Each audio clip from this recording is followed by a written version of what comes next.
April 27, 2007, Tallinn, Estonia. The streets are quiet, the riots from 2 nights before have ended.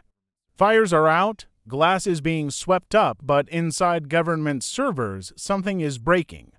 The banks go dark first, then Parliament, then the news stations. The A-team is freeze, emergency services can't connect. No alarms, no sirens, no soldiers in the streets, just silence.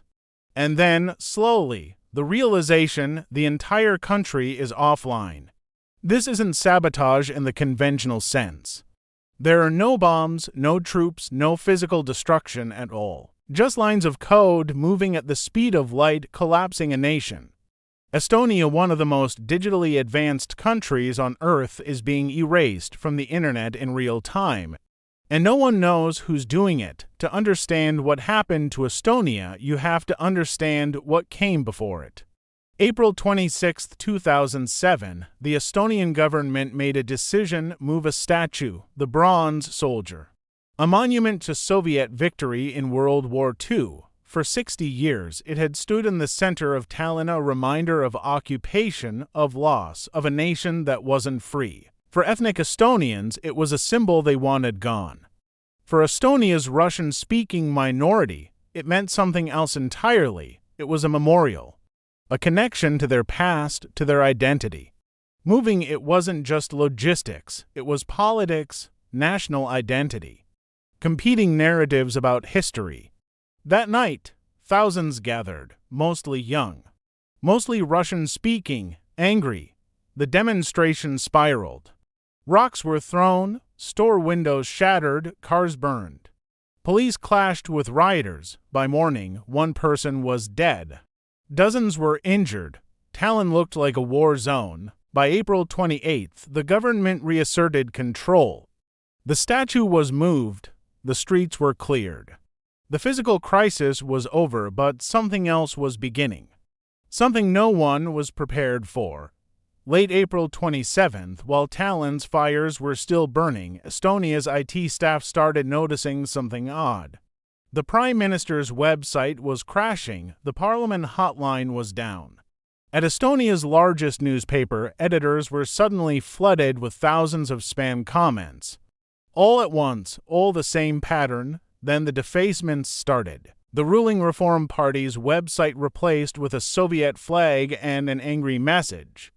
Digital vandalism, brazen and deliberate. It wasn't random. It wasn't a glitch. Someone was attacking Estonia's infrastructure deliberately, systematically. Within hours, the scope became clear. On Russian-language forums, users were sharing target lists, instructions, simple tools. How to join the attack. It spread like a call to arms, a digital nationalist uprising. By the end of April 28th, dozens of Estonian websites were under assault. Distributed Deny a Love Service attacks, DDoS. Think of thousands of battering rams, all hitting the same wall at once. So much junk traffic that legitimate users can't get through.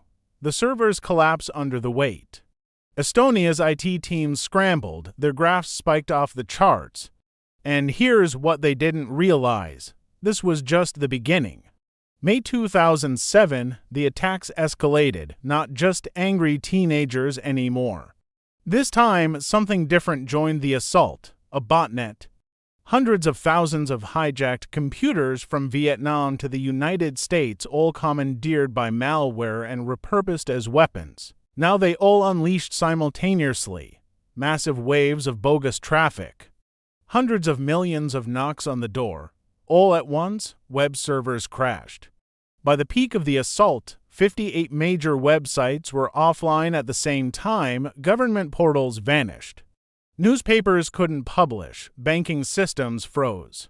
Citizens couldn't withdraw cash. The National Emergency Hotline, the one place you're supposed to reach for help, was dark. Imagine it. You wake up in Tallinn. You can't pay for gas because the payment systems are down. You try an ATM, out of service. You turn on the news. Nothing. You try online. Nothing. You're cut off. And you don't know why. Inside government offices, it was chaos. Estonia's emergency response team, 2 people, worked around the clock. frantically filtering traffic, trying to reroute, trying to survive. By mid-May, the attacks had been relentless for nearly 2 weeks. Waves and waves, testing every defense Estonia had built. In desperation, they made a drastic decision: sever international internet connections. Cut the country off from the outside world to stop the flood at the border. It was like pulling up a drawbridge during a siege. It worked, barely. By mid-May, the attacks began to recede. One by one, websites flickered back online. The siege was over, Estonia survived. But the cost was measured in paralysis, fear, and uncertainty. The immediate crisis passed, but the real question remained unanswered: who did this? Estonian officials didn't hesitate. They pointed east, Russia. The motive was clear: retaliation for moving the statue. Political punishment delivered through cyberspace. Moscow denied everything. Officials smirked. They said there was no proof, no hard evidence tying the Kremlin to the attacks, and technically they were right. That's the thing about cyber warfare. It's fog. Attackers hide behind botnets that make the traffic look like it comes from everywhere at once.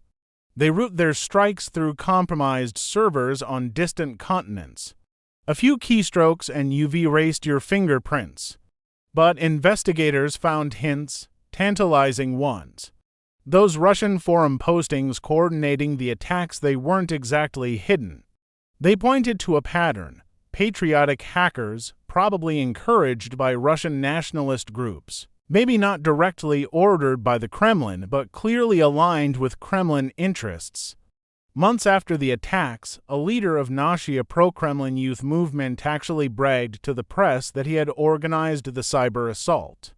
He called it grassroots retaliation, digital civil disobedience by outraged Russian youth. Some experts dismissed it. They thought he was exaggerating or covering for someone else, maybe both. One ethnic Russian Estonian student was eventually caught and convicted. He'd used his home computer to blast Estonian websites. A small fish, the big players remained ghosts in the wires.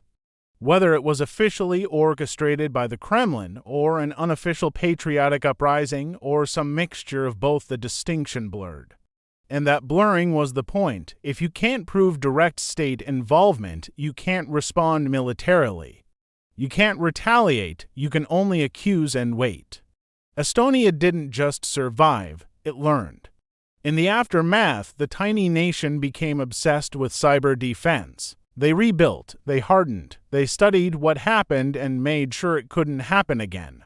But more importantly, they shared what they learned. NATO established its Cooperative Cyber Defense Center of Excellence in Tallinn. Military doctrines changed overnight. Generals who only thought about tanks and warplanes suddenly had to consider distributed denial-of-service attacks as instruments of war. The question became urgent: when does a cyber attack rise to the level of armed attack? When is it an act of war? Estonia's case made it personal, made it real. Over the next decade, the echoes became impossible to ignore. Georgia, 2008 cyber attacks alongside Russian military invasion. Ukraine, 2015 power grids going dark. The United States, 2016 election systems probed and compromised. Hospital systems, government networks, financial infrastructure, all targeted, all vulnerable. Each attack traced back to a similar pattern: same tradecraft, same deniability. Same blurred line between civilian mischief and state warfare. Estonia had been the first domino, but it wasn't the only one. What happened in Estonia in 2007 revealed something fundamental about the modern world. A nation deeply connected to the internet is also deeply vulnerable. Not to invasion, to erasure. No bombs were dropped. No soldiers crossed the border, but Estonia was rendered helpless, paralyzed, cut off from the systems that made society function. And there was no way to respond militarily to an attack that left no fingerprints. This is the new calculus of power.